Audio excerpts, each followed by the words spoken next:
আসসালামু আলাইকুম। আমি এসকে ফারজানা ও টিউটর এবং এসটি কোর্সেসের একজন শিক্ষিকা। আজকের ও টিউটরের ক্লাসে আপনাদের সকলকে স্বাগতম। আজকের ও টিউটরের ক্লাসের সিলেবাসে রয়েছে আমাদের বিজ্ঞান পঞ্চম শ্রেণী। আজকে অধ্যায় ৭ পড়বো আমরা, তাই তো? তাহলে পঞ্চম শ্রেণী বিজ্ঞান অধ্যায় ৭। আমরা বিজ্ঞানের কিন্তু দেখতে দেখতে ৬টা অধ্যায় পড়ে ফেলেছি। ৬টা অধ্যায়ের অনুশীলনীগুলো সলভ করে ফেলেছি। অবশ্যই আপনারাও সবাই সলভ করে ফেলেছেন। কোনো ধরনের সমস্যা হলে অবশ্যই ও টিউটরকে জানানোর জন্য বলা হয়েছিল। আপনাদের যে কোনো সমস্যায় ও টিউটর আপনাদের সাথে আছে। ও টিউটরের আজকের ক্লাস আমরা সবাই একসাথে শুরু করব। অনুশীলনীগুলো সলভ করব এবং সকল ধরনের সমস্যা আলোচনা ব্যাখ্যা করা হবে। সকল ধরনের সমস্যা নিয়ে আলোচনা করা হবে, প্রত্যেকটা ব্যাখ্যা করা হবে। ও টিউটরের ক্লাসে আবারও সকলকে স্বাগত জানাচ্ছি। আজকে আমরা পড়ব অধ্যায় ৭ বলের ধারণা। গত ক্লাসে আমরা পড়েছিলাম চ্যাপ্টার, সেটা হচ্ছিল শক্তির রূপান্তর। শক্তি নিয়ে কথা হয়েছিল গত ক্লাসে। আজকে আমরা পড়ব বল নিয়ে। বলের ধারণা নিয়ে আজকে আমরা পড়ব। বলের ধারণা পড়ার আগে আমাদেরকে অবশ্যই প্রথমে জানতে হবে বল কি জিনিস, তাই তো? আমরা বল কি, এটা কিন্তু আমরা অনেক ছোট ক্লাস থেকেই পড়ে এসেছি যে বল কি। বল সম্পর্কে আমাদের কিন্তু মোটামুটি একটা ধারণা রয়েছে অলরেডি, যে বল কি বা বল কাকে বলে। বল কি আমরা প্রথমে জেনে নিব, তারপর বলের ধারণা সম্পর্কে, মানে বলের ধারণা বলতে কি বোঝানো হয়েছে, বল সম্পর্কে আজকে অনেক কিছু জানবো, অনেক কিছু বিস্তারিত জানানো হবে। প্রথমে আমরা একটা ছবি দেখে নিই, যেখানে আপনার বল আসলে কাকে বলা হয়েছে এটা সম্পর্কে একটু ছোট আকারে কয়েকটা ছবি দেওয়া হয়েছে, যেটা আপনারা বলতে পারেন অ্যানিমেটেড টাইপের ছবি, যেটা আমাদের পড়াটাকে অনেকটা সহজ করতে সাহায্য করবে। বল কাকে বলে এটা যখন আমরা একটু এক কথায় বলতে যাই বা একটু ছোট করে বলতে যাই, সেটা আপনার মানে যখন আমরা কোনো কিছু ঠেলা দিই বা টান দিই, যেটাকে বলা হয় পুশ অ্যান্ড পুল, তাই তো? যেটাকে কি বলা হয়, পুশ অ্যান্ড পুল। ঠেলা দেওয়া হয় বা ধাক্কা দেওয়া হয় বা টান দেওয়া হয়, এটা তখন সেই বলটা প্রয়োগ করা হয়। আর যদি বইয়ের ভাষায় একটু বলি, সেটা বল হলো এমন একটি প্রভাব যা কোনো বস্তুর অবস্থা পরিবর্তন করতে পারে অথবা তার আকৃতি পরিবর্তন করতে পারে, সেটাকে বলা হয় বল। বলের উদাহরণস্বরূপ এই যে ছবিতে দেখা যাচ্ছে, দরজা ধাক্কা দেওয়া বা দরজা ঠেলা দেওয়া, তারপর ব্যাগ টেনে নেওয়া, বলে লাথি মারা, বা আপনি দড়ি টেনে কিছু আনছেন, তারপর আপনি মানে যে কোনো কিছু আমি যে কয়টা বললাম উদাহরণ, সবগুলো বলের উদাহরণ। আমাদেরকে বল বলতে দুইটা কথা, সেটা ধাক্কা দেওয়া অথবা টান দেওয়া, তাই তো? ঠেলা দেওয়া বা টান দেওয়া, এই দুটো বলের মেইন কথা বা মেইন উদাহরণ। আমরা বলের একটু ধারণা পেলাম। আমরা এখন বল সম্পর্কে পড়া শুরু করতে পারি। বল সম্পর্কে এবার আমরা চলে যাই বইয়ে কি আছে যে বলের ধারণা নিয়ে। প্রথমে তো ছবি দেখা যাচ্ছে, বাট ছবির আগে আমরা একটু দেখে আসি যে এখানে কি নিয়ে আসলে আলোচনা করা হয়েছে। দৈনন্দিন জীবনে বিভিন্ন কাজে আমরা বল প্রয়োগ করে থাকি। আমরা নানাভাবে বিভিন্ন বস্তুর উপর বল প্রয়োগ করে থাকি। আমরা জানি টান ও ঠেলা হলো বল প্রয়োগের দুটি মাধ্যম। তাহলে যে বল প্রয়োগের দুটি মাধ্যম রয়েছে, সেটা কি? টান ও ঠেলা। আচ্ছা, একটা কথা বলে নিই, সেটা আমরা বইগুলো কিন্তু একসাথে সবাই মার্ক করব, দাগাবো। ইম্পর্টেন্ট যে লাইনগুলো রয়েছে সেই লাইনগুলো আমরা একসাথে দাগাবো, মনে রাখবো, এবং এই ইম্পর্টেন্ট দাগানো লাইনগুলোই আমাদের পরীক্ষার সময় অনেক বেশি সাহায্য করবে। দাগানো লাইনগুলো আমরা কি সবাই একসাথে দাগিয়ে রাখবো, এবং অনুশীলনী সলভ করতে বলেন, প্রশ্ন উত্তর সংক্ষিপ্ত হোক রচনামূলক হোক, সকল ক্ষেত্রে কিন্তু দাগানো জিনিস, দাগানো বিষয়গুলো আমাদের অনেক কাজে দিবে। এবং বই দাগানো থাকলে সব থেকে বড় ব্যাপার পরীক্ষার আগের রাতে আন্ডারলাইন করা লাইনগুলো দেখলেই হয়ে যায়, পুরোটা পড়া লাগে না। আমরা ইম্পর্টেন্ট লাইনগুলো অবশ্যই মার্ক করে রাখবো। আচ্ছা, বস্তুর আকার আকৃতি ও গতি পরিবর্তনে বলের প্রভাব রয়েছে। তাহলে কি, তিনটা জিনিসেই বলের প্রভাব রয়েছে। একটা হলো বস্তুর আকার আকৃতি, আর একটা কি গতি পরিবর্তনে বলের প্রভাব রয়েছে। যন্ত্র ব্যবহার করে বল প্রয়োগ করলে যে কোনো কাজ আরো সহজ হয়। তাহলে কি, যন্ত্র ব্যবহার করে কাজ করলে কি হয়, যে কোনো কাজ অনেকটা সহজ হয়। এবার বলা হয়েছে বস্তুর উপর বিভিন্ন মাত্রার বলের কার্যকারিতা। তাহলে এই যে কার্যকারিতা সম্পর্কে বলা হয়েছে, এটা সম্পর্কে আমরা একটু দেখে নিই যে বস্তুর উপর বিভিন্ন মাত্রার বলের কার্যকারিতাটা আসলে কেমন। তো বস্তুর উপর বিভিন্ন মাত্রার বল প্রয়োগ ঘটে থাকে। দৈনন্দিন জীবনে বিভিন্ন কাজে আমরা বল প্রয়োগ করে থাকি, যেমন দরজা খোলা বন্ধ করা। আচ্ছা, এখানে দেখেন বলটা আসলে আমরা দৈনন্দিন কাজে কিভাবে প্রয়োগ করছি। এখানে বলা হয়েছে দরজা খুলে আবার বন্ধ করা হয়, ঠেলাগাড়ি টানা হয়, টেবিল চেয়ার সরানো ইত্যাদি কাজে, অর্থাৎ এ সকল ঘটনায় বল প্রয়োগের প্রয়োজন হয়। তো বিভিন্ন ক্ষেত্রে আমরা দৈনন্দিন জীবনে যে বল প্রয়োগ করছি, এখানে একটু ছবি দেওয়া হয়েছে। দেখেন একটা ছবিতে হচ্ছে কয়েকজন মানে এখানে প্রথম ছবিটাতে দেখা যাচ্ছে একজনই শুধু এই ঠেলা গাড়িটা টেনে নিয়ে উঠছে, আর সেকেন্ড ছবিতে দেখা যাচ্ছে একজনের ঠেলা গাড়ি টানছে, পিছনে দুজন ধাক্কা দিচ্ছে।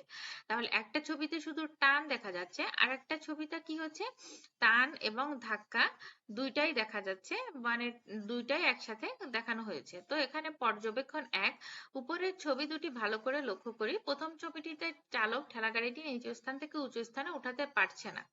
দ্বিতীয় ছবিতে চালকের গাড়ির পিছনে তার দুই বন্ধু ঠেলা দিয়ে সাহায্য করে মালবাহী ঠেলাগাড়িটিকে উঁচু জায়গায় তুলে দিয়েছে।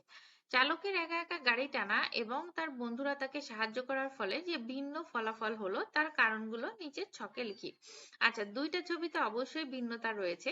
প্রথম ছবিতে হচ্ছে চালক একা টানছে কিন্তু উপরে উঠছে না, আর দ্বিতীয় ছবিতে কি হয়েছে, চালকের দুইটা বন্ধুরা মিলে তাকে সাহায্য করেছে ঠেলাগাড়িটি উঠানোর জন্য। তো এখন দেখেন পর্যবেক্ষণ 1 আর 2 এর হচ্ছে আপনার বলা হয়েছে চালক একা চেষ্টা করে কেন গাড়িটি উঠাতে পারছিল না, তাই তো? পারলো না কেন একা চেষ্টা করে? তো কারণটা কি হবে এটা আমাদেরকে বক্সে লিখতে হবে। কারণটা কি, একজনের প্রয়োগ করা বল কম ছিল, যেহেতু সে একাই টানছিল। ভারী বোঝাই ঠেলাগাড়িটিকে উঁচুতে তুলতে বেশি বলের প্রয়োজন হয়, যা একজনের পক্ষে দেওয়া সম্ভব হয়নি। এটা তো আমরা স্বাভাবিক দেখলেই বুঝতে পারছি যে ওখান থেকে একা এত ভারী একটা ঠেলাগাড়ি টেনে তোলা খুবই কষ্টসাধ্য। ওইখানে বলটা কম ছিল, এই জন্য কি টেনে তোলা সম্ভব হয়নি। 2 নম্বরে বলেছে পেছন থেকে চালকের বন্ধুরা ঠেলা দেওয়ার কেন গাড়িটি উঠানো সম্ভব হলো।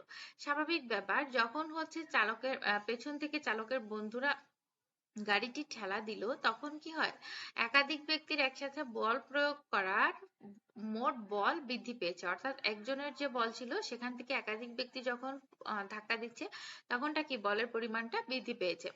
বেশি বল প্রয়োগ হওয়ায় ভারী ঠেলাগাড়িটি সহজে উঁচুতে ওঠানো সম্ভব হয়েছে। তাহলে বেশি বল যখন প্রয়োগ করেছি তখন হচ্ছে কি ঠেলাগাড়িটি উঁচুতে উঠানো আরো সহজ হয়েছে। তাহলে প্রথম ছবি এবং দ্বিতীয় ছবির মধ্যে পার্থক্যটা আমরা বুঝতে পারলাম অনেক সহজে, তাই তো? আচ্ছা, এবার হচ্ছে কারণগুলো সহপাঠীদের সাথে মিলিয়ে দেখি এবং আলোচনা করি। তো এখানে কয়েকজন সহপাঠী মিলে হচ্ছে যেই খেলাটা হচ্ছে টেবিল সরানোর জন্য বল প্রয়োগের মাত্রাটা কত।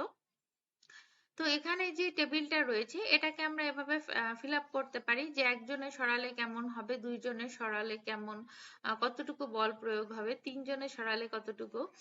তো প্রথম একজনের যদি সরাই তো একজনের বল বেশি কম থাকার কারণে টেবিল সরানো সম্ভব নয়।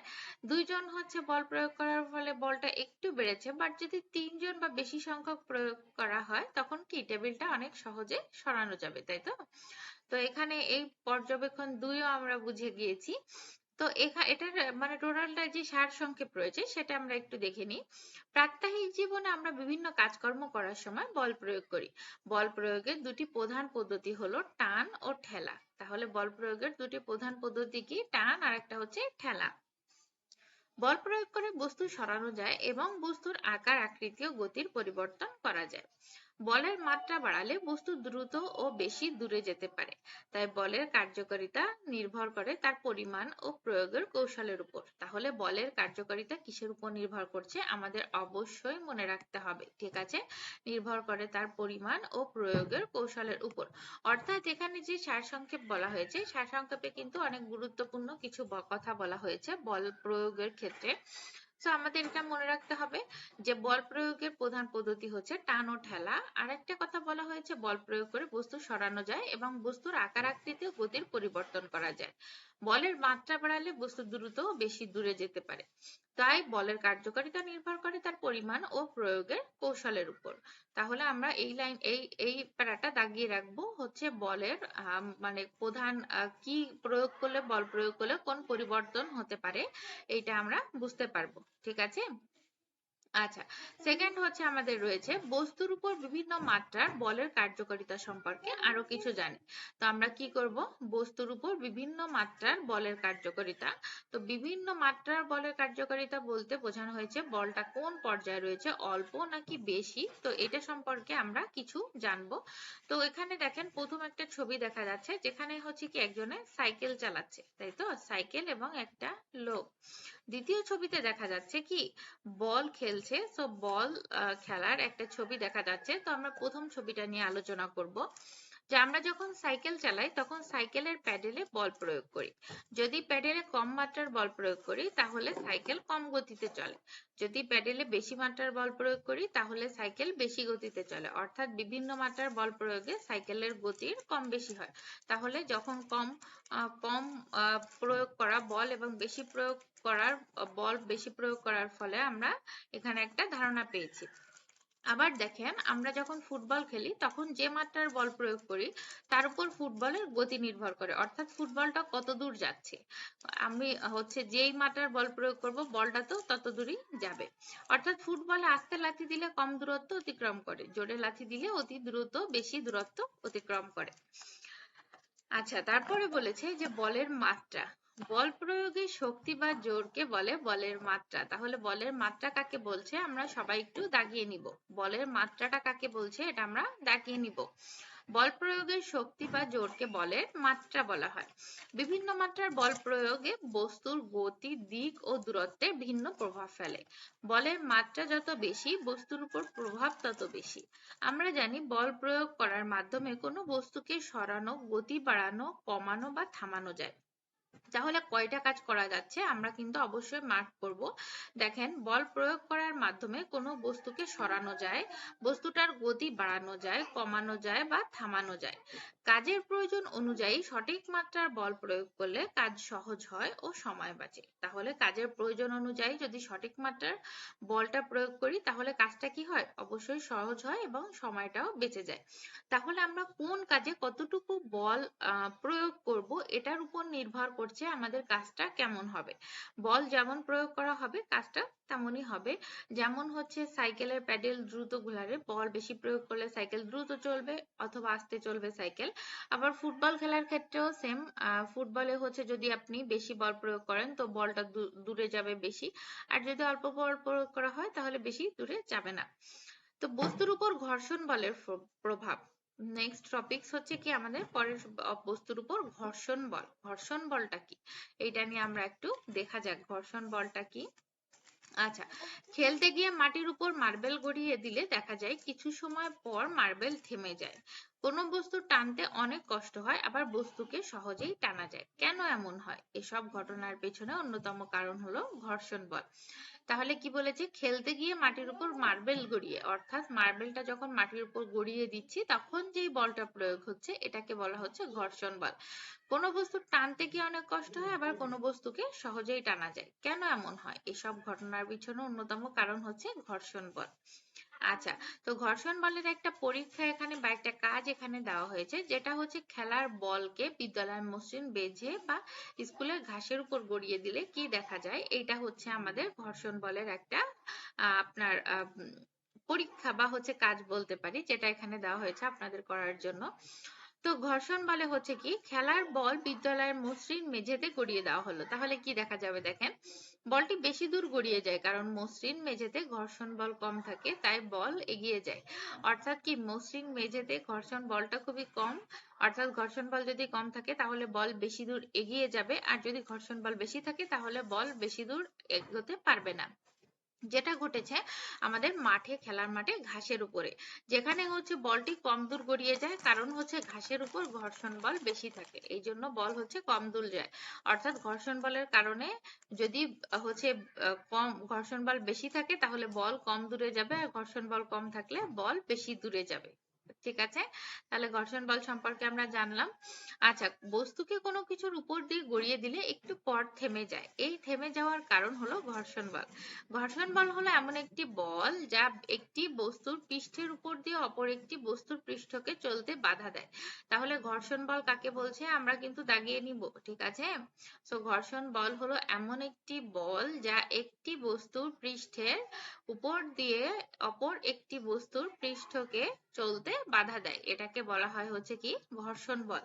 ওকে, আচ্ছা, তারপরে দেখেন বস্তুর উপর ঘর্ষণ বলের প্রভাব সম্পর্কে আরো কিছু জানি। এখানে একটা ছবি দেখা যাচ্ছে, যেই ছবিটাতে রয়েছে আপনার একটা লোক আপনার হচ্ছে একটা লোক একটা কোনো কিছু একটা ধাক্কা দিচ্ছে, তাই তো, কোনো কিছু একটা ধাক্কা দিচ্ছে, সেটাকে বলা হচ্ছে প্রভাব সম্পর্কে আমরা জানছি।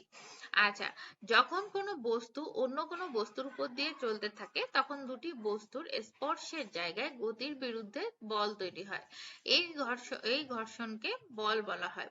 তাহলে কি বলা হচ্ছে যে যখন কোনো বস্তু অন্য বস্তুর উপর দিয়ে চলতে থাকে তখন বস্তু দুটির স্পর্শের জায়গায় গতির বিরুদ্ধে বল তৈরি হয়, গতির বিরুদ্ধে বল তৈরি হয়, এই ঘর্ষণকে বল বলা হয়। ঠিক আছে, আচ্ছা, একটি বস্তু যখন আরেকটি বস্তুর উপর দিয়ে গড়িয়ে যায় তখন একটি বস্তুর পৃষ্ঠ যেদিকে সরে যেতে চায় তার বিপরীত দিকে ঘর্ষণ বল কাজ করে, যার কারণে গড়িয়ে যাওয়া বস্তুটির গতি কমে যায়।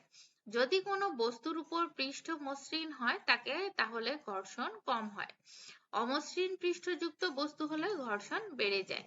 বস্তু সরাতে বেশি শক্তি লাগে, ঘর্ষণ বলের কারণে আমরা লেখার সময় কলম ধরে রাখতে পারি। আচ্ছা, কি কি করতে পারি এটা আমাদেরকে মার্ক করতে হবে, যে ঘর্ষণ বলের কারণে আমরা কি কি করতে পারি। দেখেন, লেখার সময় কলম ধরে রাখতে পারি, বোর্ডে লিখতে পারি, দিয়াশলাইয়ের কাঠি জ্বালাতে পারি, হাঁটার সময় পিছলে যাই না। হাঁটার সময় কি আমরা পিছলে যাই না? পিছলে যাই না, কারণ হচ্ছে কি আমাদের ঘর্ষণ বলটা বেশি থাকে এই কারণে। তো ঘর্ষণ বলের কারণে আমরা কি কি করতে পারি, এই কাজগুলো কিন্তু অবশ্যই আমাদের মনে রাখতে হবে। তো প্রথম হচ্ছে কি, লেখার সময় কলম ধরে রাখতে পারি, বোর্ডে লিখতে পারি, দিয়াশলাইয়ের কাঠি জ্বালাতে পারি, হাঁটার সময় পিছলে যাই না।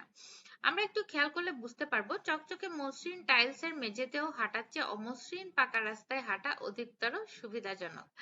ঘর্ষণ বলের কারণে কোনো বস্তুকে টানতে বা ঠেলতে কষ্ট হয়, আবার ঘর্ষণের জন্য গাড়ির ইঞ্জিনে বেশি জ্বালানি লাগে। বেশি ঘর্ষণ থাকলে যন্ত্রপাতির গতিশীল অংশ অনেক ক্ষয়ে যায়, অনেক সময় তা গরম হয়ে নষ্ট হয়ে যেতে পারে। তাহলে দেখেন, ঘর্ষণ বল সম্পর্কে এই পুরো একটা প্যারা জুড়ে অনেক ধরনের তথ্য আপনাদেরকে দেওয়া হয়েছে। তো এই প্যারাটা আমরা অনেক ভালোভাবে পড়বো, অনেক ভালোভাবে প্রত্যেকটা লাইনে কি বলা হয়েছে এটা মনে রাখার চেষ্টা করব, কারণ এই পুরো প্যারাটা আপনার ঘর্ষণ বল সম্পর্কে আপনাকে পুরোপুরি একটা ধারণা দিয়েছে, যে বস্তুর উপর ঘর্ষণ বলের প্রভাবটা আসলে কেমন হয়, যে কোনগুলো আমরা ঘর্ষণ বলের কারণে করতে পারি, যে লেখার সময় কলম ধরে রাখতে পারি, বোর্ডে লিখতে পারি, দিয়াশলাইয়ের কাঠি জ্বালাতে পারি, আবার হাঁটার সময় পিছলে যায় না। সো এরকম আবার হচ্ছে কোন ঘর্ষণের ফলে গাড়ির ইঞ্জিনে জ্বালানি বেশি লাগে, তারপর যন্ত্রপাতির গতিশীল অংশ অনেক সময় ক্ষয়ে যায়, তো গরম হয়ে নষ্ট হয়ে যায়। সো এই সকল কারণগুলো আমাদের হচ্ছে এই প্যারাটাতে দেওয়া রয়েছে। সো এই প্যারাটা আমাদের খুব ভালো করে মনে রাখতে হবে। আচ্ছা, তো এখানে একটা আলোচনা রয়েছে যে সাইকেল, মোটরসাইকেল, বাস, ট্রাক ইত্যাদি যানবাহনের চাকায় খাঁজ কাটা থাকে কেন? যানবাহনের চাকায় খাঁজ কাটা না থাকলে কি সমস্যা হতে পারে? সো দুইটা নিয়ে আমরা আলোচনা করতে হবে। প্রথমটা হচ্ছে যে আমাদের বলা হয়েছে যে সাইকেল, মোটরসাইকেল যানবাহনের চাকায় আসলে খাঁজ কাটা কেন থাকে, আর যদি না থাকে তাহলে কি সমস্যা হয়। ঠিক আছে, তো দেখেন, সাইকেল, মোটরসাইকেল, বাস, ট্রাক ইত্যাদি যানবাহন চাকায় খাঁজ কাটা থাকে যাতে রাস্তার সাথে ঘর্ষণ বৃদ্ধি পায়। এতে চাকা ভালোভাবে রাস্তা আঁকড়ে ধরে এবং পিছলে যায় না, ফলে নিরাপদ চলাচল করা যায়। আর যদি খাঁজ কাটা না থাকে তাহলে রাস্তার সাথে ঘর্ষণ কমে যাবে, ফলে যানবাহন সহজেই পিছলে যেতে পারে, নিয়ন্ত্রণ হারাতে পারে এবং দুর্ঘটনার সম্ভাবনা বেড়ে যায়। তাহলে চাকার নিচে কেন খাঁজ কাটা আছে আমরা কি বুঝতে পারলাম? যেটা আমাদের হচ্ছে কি যাত্রাটাকে অনেক সেফ করে, ঘর্ষণের জন্য অনেকটা সেফ করে যাত্রাটা, যে আমাদের হচ্ছে রাস্তার সাথে ঘর্ষণটা বৃদ্ধি পায়, যার কারণে কি পড়ে যাওয়ার অর্থাৎ পিছলে যাওয়ার সম্ভাবনা কম থাকে। কিন্তু ঘর্ষণ যদি হচ্ছে খাঁজকাটা যদি না থাকতো তাহলে কি ঘর্ষণ কমে যেত, তাহলে পিছলে যেত এবং কি অনেক অ্যাক্সিডেন্টের সম্ভাবনা থাকতো, তাই তো? তাহলে কেন খাঁজকাটা থাকে এবং কেন থাকে না, আমরা হচ্ছে না থাকলে কি সমস্যা হতো এটা সম্পর্কে আমরা বুঝলাম। এবার হচ্ছে বস্তুর উপর পৃথিবীর আকর্ষণ বল। তো এখানে যে ছবিটা দেওয়া রয়েছে এই ছবিটা আমাদের খুবই পরিচিত একটা ছবি, যেখানে হচ্ছে কি নিউটনের সেই আপেল পড়ার ছবিটা দেওয়া রয়েছে। আপেল গাছের নিচে বসে নিউটন বই পড়ছে, তাই তো? এখানে তো বস্তুর উপর পৃথিবীর আকর্ষণ বলটা কেমন হয় এইটা সম্পর্কে আমরা একটু দেখবো, যে ছবিটা এখানে রয়েছে। বস্তুর উপর পৃথিবীর আকর্ষণ বল এটা আচ্ছা, এটা হচ্ছে বিজ্ঞানী নিউটন একদিন আপেল বাগানে গাছের নিচে বসে চিন্তা করছিলেন।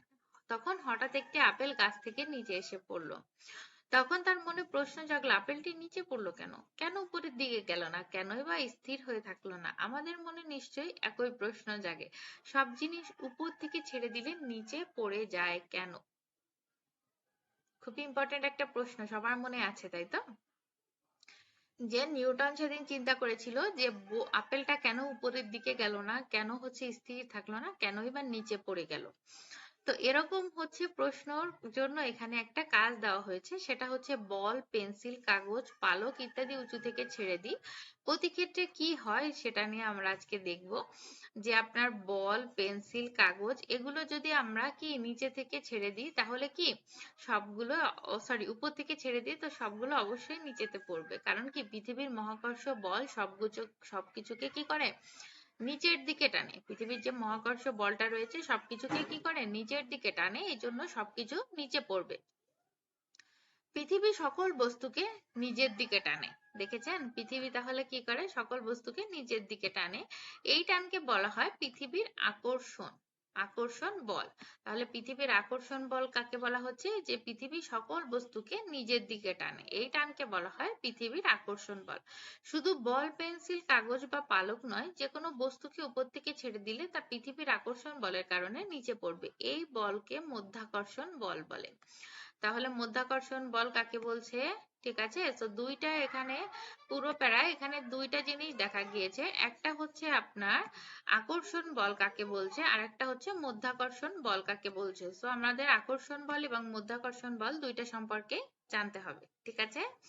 ওকে, দেন হচ্ছে বস্তুর উপর পৃথিবীর আকর্ষণ বল সম্পর্কে আরো কিছু জানি। আচ্ছা, বস্তুর উপর পৃথিবীর আকর্ষণ বলে আর কি কি আছে এটা একটু আমরা জেনে নিব। তো এখানে রয়েছে, আমরা একটু খেয়াল করলে বুঝতে পারবো, আমরা যখন সিঁড়ি বেয়ে উপরে উঠি তখন কষ্ট হয়, আবার সিঁড়ি দিয়ে নামার সময় উপরে ওঠার তুলনায় কষ্ট কম হয়। এর কারণ হলো পৃথিবীর আকর্ষণ বল। দেখেন, আমরা যখন সিঁড়ি দিয়ে উঠছি, সিঁড়ি দিয়ে নামছি, কষ্ট হচ্ছে কেন, কষ্ট কম হচ্ছে কেন, এটার উপর নির্ভর করছে, কিসের উপর নির্ভর করছে? পৃথিবীর আকর্ষণ বলের উপর। আমরা যখন সিঁড়ি বেয়ে উপর দিকে উঠি তখন পৃথিবীর আকর্ষণ বলের বিরুদ্ধে কাজ করি। তাহলে পৃথিবী সিঁড়ি বেয়ে যখন উপরে উঠছি তখন কি করছি? আকর্ষণ বলের বিরুদ্ধে কাজ করছি। আমরা অবশ্যই মার্ক করবো এই লাইনটা। আর তাই শক্তি বেশি লাগে। আবার যখন সিঁড়ি বেয়ে নিচে নামি তখন পৃথিবীর আকর্ষণ বলের দিকে যাই, তাই কি হয়? কষ্ট কম হয়, তখন মাধ্যাকর্ষণ বল সাহায্য করে। তাই নামা অনেক সহজ হয়। পৃথিবী তার কেন্দ্রের দিকে সকল বস্তুকে যে বল দ্বারা আকর্ষণ করে তাই হলো মাধ্যাকর্ষণ বল। তাহলে মাধ্যাকর্ষণ বল কাকে বলছে? পৃথিবী তার কেন্দ্রের দিকে সকল বস্তুকে যে বল দ্বারা আকর্ষণ করে তাই হচ্ছে মাধ্যাকর্ষণ বল। তাহলে মাধ্যাকর্ষণ বল কাকে বলে আমরা অবশ্যই মার্ক করে রাখবো এবং মনে রাখবো, কারণ মাধ্যাকর্ষণ বল থেকে প্রশ্ন আসতে পারে, ঠিক আছে? আচ্ছা, তারপরে আমাদের রয়েছে প্রাত্যহিক জীবনে বিভিন্ন কাজে সরল যন্ত্রের ব্যবহার।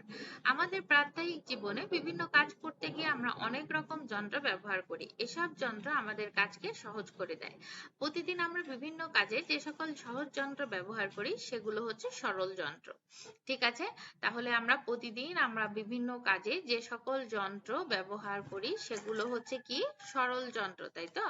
এইসব যন্ত্র আমাদেরকে কম শক্তি দিয়ে ভারী বস্তু তুলতে, ঠেলতে বা সরাতে সাহায্য করে। সরল যন্ত্র আমরা কি দেখলাম? এখন সরল যন্ত্র সম্পর্কে দেখলাম। আচ্ছা, দৈনন্দিন জীবনে দৈনন্দিন বিভিন্ন কাজে সরল যন্ত্র শনাক্তকরণ। সরল যন্ত্র কি, কোনটা কি কাজে? আচ্ছা, দৈনন্দিন কাজ দেওয়া হয়েছে এখানে, ব্যবহৃত সরল যন্ত্র কিভাবে সাহায্য করে এটা সম্পর্কে আমাদেরকে দেখতে হবে। আচ্ছা, প্রথমে রয়েছে একটা সবজি কাটা। সবজি কাটার জন্য একটা সরল যন্ত্র, যেটা হচ্ছে কি ছুরি।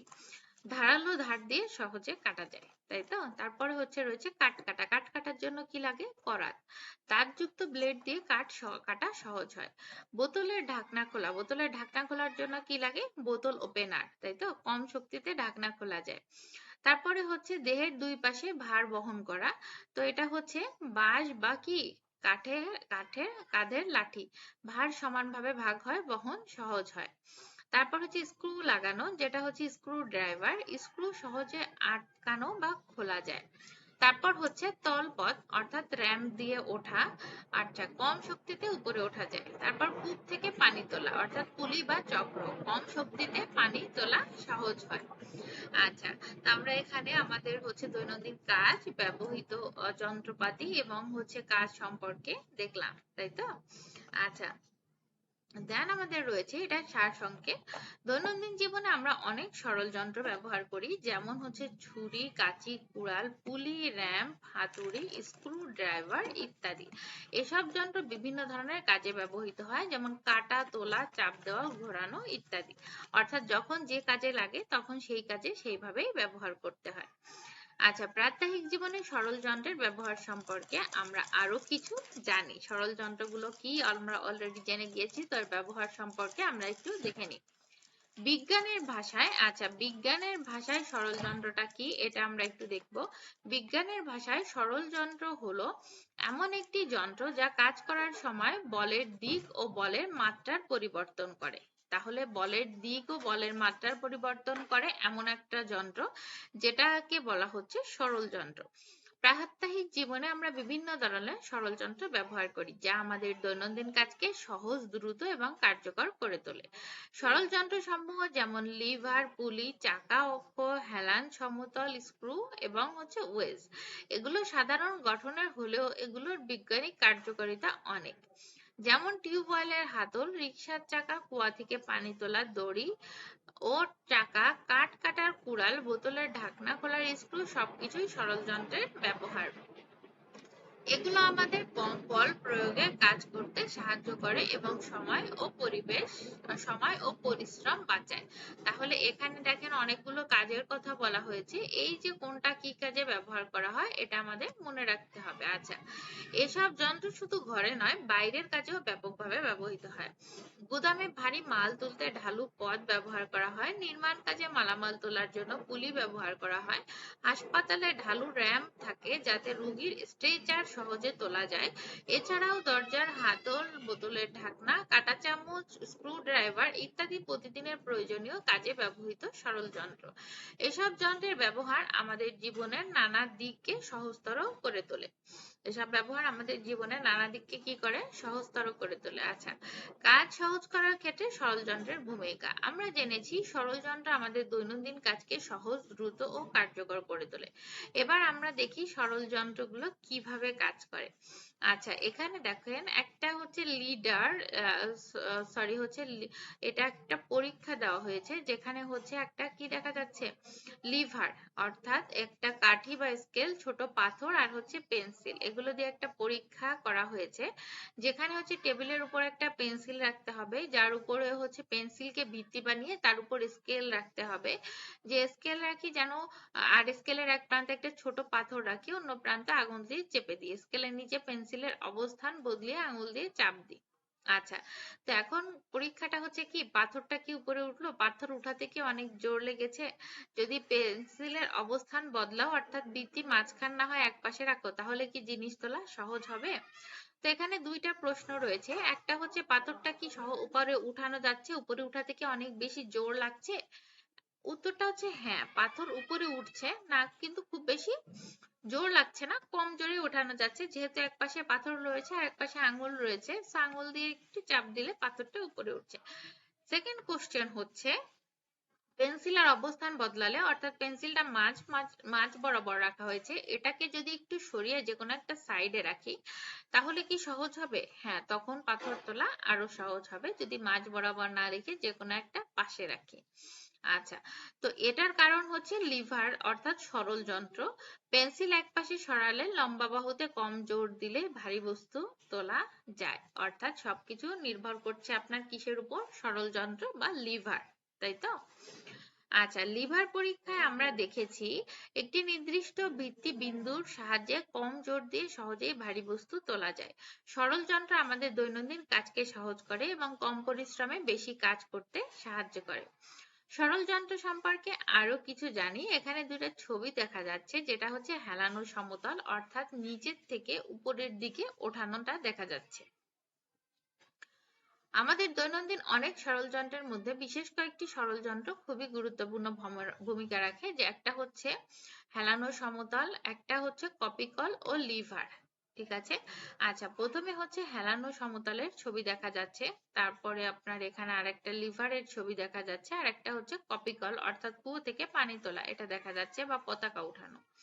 তো আমরা হচ্ছে এক একটা করে দেখে নিব। প্রথমে আমরা দেখব হচ্ছে আমাদের হেলানো সমতল। হেলানো সমতল অর্থ হলো একটি ঢালু পথ বা তির্যক পৃষ্ঠ, একটি ঢালু পথ বা তির্যক পৃষ্ঠ যার সাহায্যে ভারী বস্তু সহজে উপরে তোলা বা নিচে নামানো যায়। হেলানো সমতলে বস্তু ঠেলে উঠানো সহজ হয় কারণ এতে কম বল লাগে। কোনো বস্তুকে উপরের দিকে তুলতে হলে তাকে মাধ্যাকর্ষণ শক্তির বিরুদ্ধে কাজ করতে হয়। তাহলে কোনো বস্তুকে যদি উপরের দিকে তুলি তাহলে কি করতে হয়? মাধ্যাকর্ষণ শক্তির বিরুদ্ধে কাজ করতে হয়। সরাসরি তোলার সময় আমরা বস্তুর ওজনের সমান বা বেশি বল প্রয়োগ করি, কিন্তু হেলানো সমতলে সেই একই কাজ ধীরে ধীরে ও কম বল প্রয়োগে করা যায়। হুইল চেয়ারের র্যাম্প, সিঁড়ি, ঢালু রাস্তা হলো হেলানো সমতলের উদাহরণ। তাহলে হেলানো সমতলের উদাহরণগুলো আমাদের মনে রাখতে হবে। তিনটা উদাহরণের কথা বলা হয়েছে, একটা হচ্ছে হুইল চেয়ারের র্যাম্প, সিঁড়ি, আর একটা হচ্ছে ঢালু রাস্তা। আচ্ছা, তো ছবি দেখলে আমাদের হেলানো সমতল সম্পর্কে অনেকটা ধারণা ক্লিয়ার হয়ে যাচ্ছে। এখানে একটা ছবি দেওয়া হয়েছে, আবার এই সাইডে একটা ছবি দেওয়া হয়েছে, দুইটা ছবিতেই হেলানো সমতল দেখানো হচ্ছে। সেকেন্ড হচ্ছে কপিকল। আচ্ছা, কপিকল হলো এমন যন্ত্র যা একটি চাকার দড়ি পেঁচিয়ে ভারী বস্তু সহজে উপরে তোলার কাজে ব্যবহার করা হয়। তাহলে কপিকল কিরকম যন্ত্র? যা একটি চাকায় দড়ি পেঁচিয়ে ভারী বস্তু সহজে উপরে তোলার কাজে ব্যবহার করা হয়, যেটা আমরা কি বুঝি? কুয়ো থেকে পানি তোলা, তাই তো? কূপ থেকে পানি তোলা বা কুয়া থেকে পানি তোলা। এই সরল যন্ত্রের সাহায্যে আমরা দড়ি নিচের দিকে টান দিয়ে ভারী জিনিস উপরের দিকে উঠিয়ে আনতে পারি।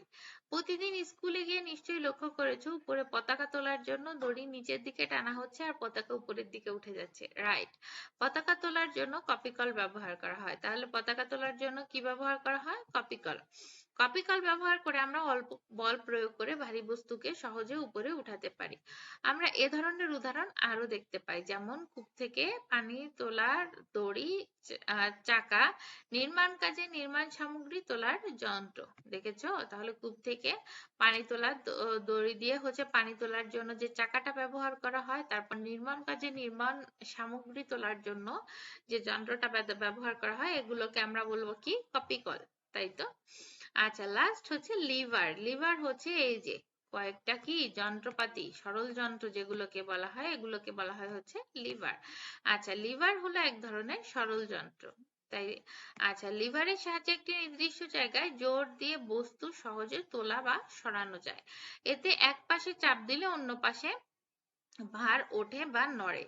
লিভারের সাহায্যে বেশি ভার তোলার জন্য কম শক্তি লাগে। এরকম আরো অনেক সরল যন্ত্র আমরা বিভিন্ন কাজে ব্যবহার করি, যেমন সীসা, সাঁড়াশি, ক্যান ওপেনার, পানি সেচের দোন ইত্যাদি। তাহলে সীসা, সাঁড়াশি, ক্যান ওপেনার, পানি সেচের দোন ইত্যাদি, এগুলো আমরা ব্যবহার করি হচ্ছে কি? লিভার হিসেবে। আচ্ছা, তো আমরা পুরো অধ্যায়টা আরেকবার একটু এক নজরে দেখে আসি। আমরা আসলে এই অধ্যায় থেকে কি কি পড়লাম। এই অধ্যায়টা আমাদের ছিল মেইনলি বলের ধারণা। সো বলের ধারণাটা এখান থেকে ক্লিয়ার হয়েছে, যে আসলে বলের সাথে কোন কোন জিনিসগুলো রিলেটেড রয়েছে, বা বল প্রয়োগ করলে কি হয়, না করলে কি হয়। তো প্রথমে আমরা পড়েছি বিভিন্ন বস্তুর উপর বল মাত্রার ফলে যে কার্যকারিতা হয়। এখানে দুইটা ছবি ছিল। চালক একা কেন উঠাতে পারছিল না, না অনেক কজন মিলে উঠালে কি হচ্ছিল। দেন এখানে যে সার সংক্ষেপটা রয়েছে এটা আমাদেরকে খুব ভালো করে পড়তে হবে যে এখানে বলের কার্যকারিতাটা সম্পর্কে বলা হয়েছে। এরপরে আমাদের রয়েছে বস্তুর উপর বিভিন্ন বলের কার্যকারিতার মাত্রা, কেমন বল প্রয়োগ করলে কোন ধরনের কাজ করা সহজ হবে এটা সম্পর্কে বলা হয়েছে। তারপর আমাদের বলা হয়েছে বস্তুর উপর ঘর্ষণ বলের প্রভাব। সো আমরা ঘর্ষণ বল সম্পর্কে জেনেছি যে আসলে ঘর্ষণ বলটা কিভাবে কাজ করে, ঘর্ষণ বল কম থাকলে কি হয়, ঘর্ষণ বল বেশি থাকলে কি হয়।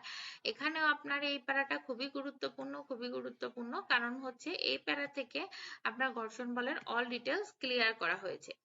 আচ্ছা, দেন আমরা জেনেছি হচ্ছে বস্তুর উপর পৃথিবীর আকর্ষণ বল, যেটা হচ্ছে নিউটনের আপেল পরীক্ষার মতো। তারপরে আমরা জেনেছি হচ্ছে মাধ্যাকর্ষণ বল কাকে বলে, আকর্ষণ বল কাকে বলে, সিঁড়ি থেকে উঠতে কেন কষ্ট হয়, নামতে কেন কষ্ট কম হয়, এটার সাথে কি জড়িত রয়েছে। তারপরে প্রাত্যহিক জীবনে যে সরল যন্ত্র, এগুলো কি কাজে লাগে আমাদের প্রতিদিনের কাজে। সরল যন্ত্র সম্পর্কে অনেক কিছু বলা হয়েছে, কোনগুলো সরল যন্ত্র, কোনটা দিয়ে কি কাজে কত করা যায়, ভারী জিনিস কিভাবে তোলা যায়, ভারী জিনিস সহজে কিভাবে তুলতে হয়। তারপর হচ্ছে আপনার হেলানো সমতল, কপি কল। তারপর হচ্ছে আমরা লিভার সম্পর্কেও জেনেছি। তো আজকের অধ্যায়ে আমরা অনেক কিছু সম্পর্কে পড়ে ফেলেছি। এখন আমরা চলে এসেছি আমাদের অনুশীলনীতে। অনুশীলনীতে আপনাদের রয়েছে টিক চিহ্ন এবং হচ্ছে শূন্যস্থান পূরণ, শুদ্ধ অশুদ্ধ, রচনামূলক প্রশ্ন, সংক্ষিপ্ত প্রশ্ন, অনেক কিছু রয়েছে, তাই তো? আচ্ছা, তো আমরা একটা একটা করে সলভ করি। প্রথমে আমরা সলভ করব হচ্ছে আমাদের টিক চিহ্ন। টিক চিহ্নটা আমি এখানে আগে থেকে সলভ করে রেখেছি। সেটা হচ্ছে বল প্রয়োগের দুটি প্রধান পদ্ধতি কি, টান ও ধাক্কা, তাই তো? আচ্ছা, যখন একটি মার্বেলকে আগের চেয়ে বেশি জোরে ধাক্কা দেওয়া হয় তখন সেটির গতি কেমন হয়, থেমে যায়, গতিটা অবশ্যই থেমে যায়। ঘাসের উপর দিয়ে একটি বল গড়িয়ে দিলে তা তুলনামূলকভাবে কম দূরত্ব অতিক্রম করে কেন, কারণ কি ঘাসে ঘর্ষণ বল বেশি থাকে। আচ্ছা, তারপর হচ্ছে নিচের কোন কাজটি করতে গেলে পৃথিবীর আকর্ষণ বলের বিরুদ্ধে কাজ করতে হয়, সেটা কি, সিঁড়ি দিয়ে উপরে উঠলে। আচ্ছা, একটি কাঠি বা একটি পেন্সিল দিয়ে পাথর তুলতে চাইলে আমরা নিচের কোন কৌশলটি ব্যবহার করব, পেন্সিলকে ভিত্তিবিন্দু বানিয়ে কাঠিকে লিভার হিসেবে ব্যবহার করব, তাই তো? আচ্ছা, বল প্রয়োগ করে, আচ্ছা এটা আমরা দেখলাম হচ্ছে আমাদের কি এম হচ্ছে টিক চিহ্ন, সঠিক উত্তরে টিক দিই। এরপরে রয়েছে আমাদের কয়েকটা কি শূন্য স্থান পূরণ, এটা শূন্য স্থান পূরণ রয়েছে। তো শূন্য স্থান পূরণটা আমরা একটু দেখব। আচ্ছা, বল প্রয়োগ করে বস্তু কি হয়, বল প্রয়োগ করে বস্তু নড়ে যায়। আচ্ছা, বলের মাত্রা যত বেশি বস্তুর উপর তার প্রভাব বেশি হয়। একটি বস্তুকে পৃষ্ঠ থেকে যেদিকে সরে যেতে চায় তার কি বল প্রয়োগের দিকে ঘর্ষণ বল কাজ করবে। পৃথিবীর সকল বস্তুকে আচ্ছা, পৃথিবীর সকল বস্তুকে হচ্ছে কিসের দিকে টানে, পৃথিবী নিজের দিকে টানে। কাজ সহজ করার জন্য ব্যবহৃত যন্ত্রকে কি বলা হয়, সরল যন্ত্র। কাজ সহজ করার জন্য যে ব্যবহৃত যন্ত্র রয়েছে এটাকে বলা হয় সরল যন্ত্র। আচ্ছা, একটি বস্তু, আচ্ছা, তো হচ্ছে আমরা শূন্যস্থান গুলো পূরণ করলাম। এরপরে রয়েছে আমাদের শুদ্ধ অশুদ্ধ।